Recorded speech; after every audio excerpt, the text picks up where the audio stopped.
Aulon, se ta ndërpreva pak momente më Jo, parë. do më thënë, kisha koment për... Po, Jo, duhet ta vazhdoj edhe në linjën asaj që thot Lubonja, sepse ka një perceptim që e gjitha kjo është si një tymnaj që po zhvendos vëmendjen nga udha pa krye ku është Shqipëria. Të paktën si diçka që po kamuflohet, në mënyrë se si po interpretohet. Jo. Tha drejtoria antiterrorit në polici punon shumë mirë, drejtoria kundër krimit organizuar nuk po punon, nuk që e kuptova. Edhe aty do të ndalem, por Aulon, po sepse janë interesa amerikane, se janë interesa amerikane. Do shkojmë edhe aty, po që t'ja ja pak fjalën për interesat tona, sikur punoj. Do të thënë këtu futemi në koment politik, po nëse do ta marrim pak te kjo që u diskutoi. Jo, se ka një perceptim. Jo, dakord, doja me thonë konceptin e flamurit rrem, çdo të thotë flamuri rrem. Kemi parë rëndom që ka ndodhur disa sulme me 7 raketa që Irani nuk i ka marrë përsipër. Kjo tregon që këtu palët interesuara tentojnë për me fut konflikt shtetet tjera. Pra, uroj shumë që Shqipëria mos jetë një nga këto shtete, që këtu të hidhet një raket që mos jetë autorësia e Iranit në këtë rast. Kjo është shumë interesant si moment, sepse është hedhur një raket 4000 km larg Iranit, ndërkohë që Irani ka dalë dhe ka përgënjeshtruar këtë lloj rakete. Janë 7 tilla. Pra edhe ky skenar më shqetëson shumë. Ne duhet kemi parasysh 2 momente. Momentin e parë, domethënë me atë se duhet merrem me deklaratën e zotit Beci.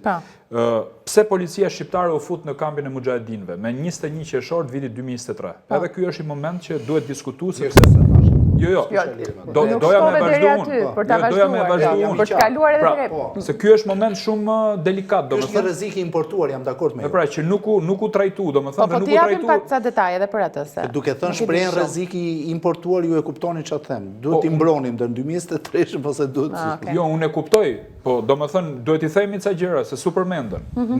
Momenti i tretë është përmendet 2 shembuj, kështu që te i treti shkon auto. Shteti shembujt kur ishin mirë me ne. Po pra. Jo vetëm babë ishte njëri, mos harroni. U rrafën njëri. U rraf dhe njëri vdiq. Në ndërhyrje. Po e flasim. Po sigur u interpretua ndryshe më pas. Po pra, kjo është ideja pra që duhet diskutuar dhe ky momenti shumë i fortë për mendimin tim që ka të bëjë me perspektivën, jo për momentin në shteti Bektashi. Një projekt në gjykimin tim dhe në informacionet që kemi i Izraelit. Dhe një nga mbështetësit kryesor të shtetit Bektashi, ju e pa që doli dhe në New York Times, e tjerë ishte kryeministri, edhe mbështetësi kryesor është ministri i drejtësisë tani, ky pastori Tony Gogu. Pra, këto janë momente shumë interesante se çfarë po përgatitet për me ardhur në Shqipëri. Këto janë rreziqet. Po pikërisht. Apo jo. Pra, unë mendoj që këto janë tezat cilat ne duhet diskutojmë. Në rast se do merremi me, unë besoj që ky është rrezik potencial për Shqipërinë, nuk është deklarata mos dilni në protestë se rrezohet qeveria. Po, në linjën e kësaj që thot Auloni, e shoh që jeni dakord te kjo pjesa për Po sigurisht që jam dakord. Po në vitet 90 leadershipi në atë kohë, leadershipi i kohës thoshte që ne s'jemi as lindje as perëndim. Po të evoluan. Sot në thuhet që kemi avancuar me partnerë ndërkombëtar, jemi më shumë se ç'duhet. Pase duhet një gjuhë edhe më moderuar, unë jam me zotin Lubonja, por ne kemi marrë disa të drejta, kemi edhe ca detyrime. A dhe kërkojmë që me na partnerët na mbrojnë, po dhe ata na kërkojnë diçka që ne do t'ju vëmë në dispozicion. Në dispozicion ne s'kemi as avion, as nëndece, as tanke, kemi tokën, kemi vendin, për aq sa na kërkohet. Zoti Kalaja tha me të drejtë ngjarjen e 21 qershorit, është diskutuar në atë kohë dhe policia me të drejtë ka ndërhyrë, sepse për shkak të marrëveshjes këta qytetarë iranianë që erdhën këtu, dolën nga marrëveshja dhe po e kthenin aktivitetin e tyre në një celul kundër shtetit rrezik, për të bërë rrezik për ne. Janë informuar përfaqësuesit e tyre, nëse e kaloni këtë vijë, ne nuk u lejon. Marrëveshja është që të qëndroni si azilam, politik, aktivitete të tjera politike dhe ushtarake. Në moment që kaluan vijën e kuqe, sigurisht që policia ka ndërhyrë dhe ju s'keni dëgjuar më për atë. Besoj se kaq mjafton. Besoj se kaq mjafton për të janë paralajmëruar që mos ta kaloni vijën e kuqe dhe janë ndërhyrë për të thënë që ju nuk e ktheni në Shqipëri në një vend që ne të bëjmë objekt dhe targetit të tjerëve. Keni ca të drejta këtu dhe brenda këtij kufiri. Nëse mendoni që për aktivitetin tuaj për të ardhur në pushtet si opozit, do përdorni Shqipërinë, ne nuk do t'ju lejojmë dhe pra është një vendosje kufiri. Absolutisht ishte një vendosje kufiri dhe s'keni dëgjuar më në atë kohë, ata aktivitete zhvillojnë, ne nuk e heqim dot opozitën që ata mund të bëjnë. Po jo të shoqëruar me aktivitete pastaj përveç politike, me aktivitete të tjera, qoftë dhe ushtarake, qoftë në organizative të kësaj natyre. Edhe ajo ndërhyrje... Edhe ndërhyrje, atë që kemi ka ardhur... Edhe ajo ndërhyrje ishte vasalitet. Në qoftë se u kujtohet, ishte një periudhë tjetër dhe në Francë nuk u lejuan as të manifestojnë ata. Në atë kohë. Sepse politikat me Iranin ishin ndryshe. Sepse me Iranin është luajtur gjithmonë. Do t'jemi miqësor, do t'aprovojmë atë traktatin e bërthamorit që mos shpërndarjes së armëve bërthamore dhe do të ruajmë raporte të mira me Iranin, pavarësisht regjimit. Ka qenë kjo periudhë kur këta të Mekut nuk u lejuan as të manifestojnë në Paris, dhe Rama, siç dihet, ka lidhje të forta me Macronin, me këta, kështu që bëri një akt që i shkonte në atë moment ca politikave të tjera me Iranin.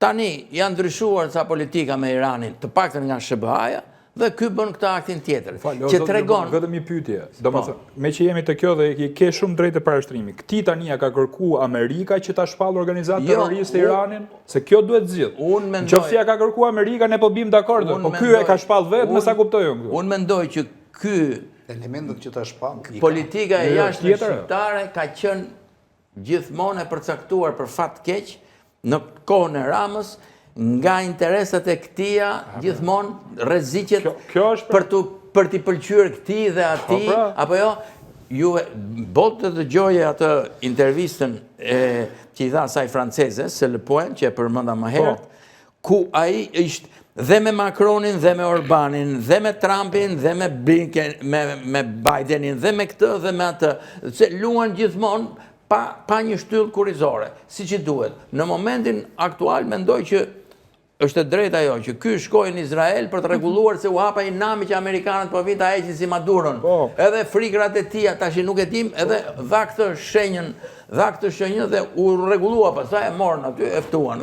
Këto janë politikat. Kështu që tani bëhet më katolik se për hallet e veta, jo për hallet e Shqipërisë. Shqipëria ka nevojë për politika të jashtme shumë më të konsoliduara dhe jo sipas tekave të tij, një herë bëhet me këtë, një herë me atë, një herë me kështu, një herë thot bëhet me Zelenskin apo jo. I vajti e patë se kur shkuan në OKB që në Këshillin e Sigurimit që sulmoi ambasadorin rus, ishte njeriu që ishte më anti-rus nga të gjithë u tregua.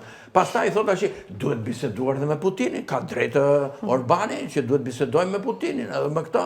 Kështu që sipas interesave këthën andej edhe këtej edhe. Besoj kjo është politika. Jo, kjo është politika. Kjo është politika Ramës, jo Shqipërisë. Shqipëria ka interesa të tjera. Shqipëria ka interesa të tjera, Rama ka interesa me në pushtet. Po jo politika është shërbim. Nëse politika është shërbim për një komp, kjo s'është shërbim, ky s'është shërbim për një komp, kjo është shërbim për pushtetin personal të tij. Dhe fatkeqësisht historia e Shqipërisë kështu ka qenë. Doja një koment nga zoti Naço. Është kjo për të mbajtur nën kontroll pushtetin personal, siç është një perceptim masiv për Ramën, dhe ajo që po pyesja pak më parë dhe Aulonin, për të kamufluar problemet tjera që janë shumë të rëndësishme. Mund të përgjigjet dikush që përfaqëson opozitën. Unë nuk e përfaqësoj opozitën, nuk kam unë ju mendim pyes si dikush që keni qenë në... Nuk kam ndonjë mendim. Unë them që ai kryeministri i Shqipërisë ka detyrime që të udhëheqë këtë vend, është votuar për të udhëhequr këtë vend. Nëse gabon në një drejtim apo në drejtim tjetër, qytetarët e shqiptarë marrë dhe vendime kolegjale siç merren në demokraci. Sigurisht. Jo e shpall shtetin Bektashin faqen ndërpreva, e shpall në Amerikë. Pa e ditur asë njëri, nuk e dinte as vetë ai... Pa e diskutuar, pa e hedhur në... Nuk e dinte as diskutim, pa u këshilluar. Këto nuk janë politika... Shpallësh i shtet, ne kufiti kemi shkryt me gjakë, por si del ai në Amerikë, thot, do bëhet shteti Bektashi këtu. A di çfarë precedenti? Jo, nuk është më bet kote. Ai është projekt izraelit. Ai është projekt izraelit, jo, të lutem, se shiko, duhet kemi seriozitet kur trajtojmë këtë çështje. Të lutem edhe herë. Atë më që kanë seriozitet, kushtetuta, legjislacioni, janë bra njerëz për atë gjë dhe duhet jemi shumë serioz te kjo pikë. Ai është një projekt izraelit që takon të ardhmen këtu dhe ai e ka shit Shqipërinë si tregtar flamujsh aty, e kupton. Dhe kjo është shumë e paimagjinueshme. Mënyra se si ai trajton kufit e Shqipërisë, sovranitetin e Shqipërisë, i erë e çon Izrael, i erë thot do bëj shtetin Bektashi, kjo është e paimagjinueshme. Duhet me trajtu me seriozitet. Po serioziteti është i tillë. Në rast se kushtetuta dhe legjislacioni atë nuk e lejon, atëherë unë nuk kam se shqetësohem për retorika që ai nxjerr lart e poshtë. Po, shqetësohem në rast se ju mendoni që izraelitët nuk e njohin kushtetutën e Republikës Shqipërisë? Po eci dhe po mbret. Ai këndërrodh dhe kushtetutën. Patjetër të bëhet mbret nesër. Po patjetër. Po çfarë po them? Po ndaloj dot. Ne atë po them. Pra atë po flas. Flas për çfarë jemi sot. Shenjat këto janë. Këto janë shenjat. Ligjet e me kushtetutën. Qëndrojë dhe kushtetuta dhe të gjitha. Pra ju mendoni që New York Times, media më prestigjioze në botë, ka thoni budallik? Si mendoni? Jo, budalliku mund ta ketë dikush tjetër që kanë cituar. Po mendoni ju që mund nxjerrin budallej ata në gazetë? Seriozisht e keti? Po jo, po nuk funksionon kështu media amerikane. Je mësuar me media në Shqipëri, më kupton? Jo, jam mësuar me median e huaj. Po në rast se media ti ke një titull, po ti je budallaj. Jo, nuk është titull, ai është projekt, lutem edhe herë. Ai është projekt, dhe ai është projekt shumë i rrezikshëm për Shqipërinë. Dhe këtu nuk mori vëmendje shumë të madhe, sepse gazetaria shqiptare duhet hetonte për këtë çështje dhe duhet nxirrte njerëzit që e kanë sponsorizuar projekt rrezikshëm. Edhe cilët janë kolonat që do vinë në Shqipëri? Në rast hipotetik, në rast se do bëhet shteti Bektashi. Mund të ndodhi ajo, them unë. Kjo pra është. Nëse s'doni me trajtu, okay, jo me unë e trajtoj tër ditën, e kam trajtuar edhe kur ka qenë rralla në emisione. Dhe kam thënë që me kushtetut nuk mund ta bëj, me ligj nuk mund ta bëj, me gjithçka nuk mund ta bëj. Pastaj se New York Times i referohet titullit, jo emrit, është tjetër problem pastaj. Se ç'përmban titulli prapa emrit është tjetër problem. Nuk na përket neve, ne na përket të mendojmë në rast se vazhdojnë të votohet dikush që ka një rrugë tjetër, do të shohim pse votohet ai dikush që ka atë rrugë tjetër. Dakor. Mirë, se u larguam nga e pjesë. Jo, jemi të kjo pjesë. Absolutisht jemi të kjo, se janë të lidhura gjërat me njëra tjetrën. Prandaj thash, sovraniteti i Shqipërisë ka shkuar në Izrael me datë 26 janar. Ky është fakt. Ke 4 ministra që i ka Izraeli sot në Shqipëri. Tash gaj ke ti provën që i ka Izraeli. Prova është shumë. Atëherë, marrim rastin e ministrit të mbrojtjes. Jo, që dëgjoj publiku. Jo, patjetër tani. Se janë agentë Izraelit apo jo, nuk ka lidhje me agjencën. Shikon, nuk ka lidhje. Atëherë se Toni Goga dëgjove që thej kështu, nga çfarë lidhje? Se ai është protestant. Shteti si kryesor i shtetit të Bektashit në Shqipëri. Si ka mundësi? Po kjo lidhet me Izraelin? Pastor. Nga kjo po tjetër. Besime fetare. Po tjetër. Atëherë që nga ata si që quhen kristiano zionist. Absolutisht po. Absolutisht po. Absolutisht po. Do provën kjo se tash. Prova është dhe është e qartë. Ke ministrin e mbrojtjes që është njeri që ka lujt komplet politik në Izraelit të çështja e armatimit. Në kurriz Turqisë. Janë fakte publike, më vjen keq. Edhe ai është ministri. Ky pra që u vendosi Riu. Po thoya emri pra se po ku ja di unë emra ty në më burta ndrohen, domethënë një herë në 5 ditë. Ministra. Sa mund të bëj një Nufi është këshilltar dhe çka ka një këshilltar për të bërë dhe për të shitur dhe për të bërë në Shqipëri. Është Edi Mbrojtjes. Mirë, po gjithsesi fole për 4 ministra. Po pra ti thash, po, dhe Lubonja thotë ministri i jashtëm, ministri i mbrojtjes, ministri i drejtësisë, ministri i mbrojtjes, 4. Thotë Lubonja, ku janë informacionet? Unë po ja u them pra, ja ku i keni informacion. Personalisht unë dhe Eugeni nuk bëhemi avokatë e tyre. Po deshe. Po astaj kanë kërkuar për ministrin tjetër që ka. Astaj kanë kërkuar se bindon. Shumë serioze.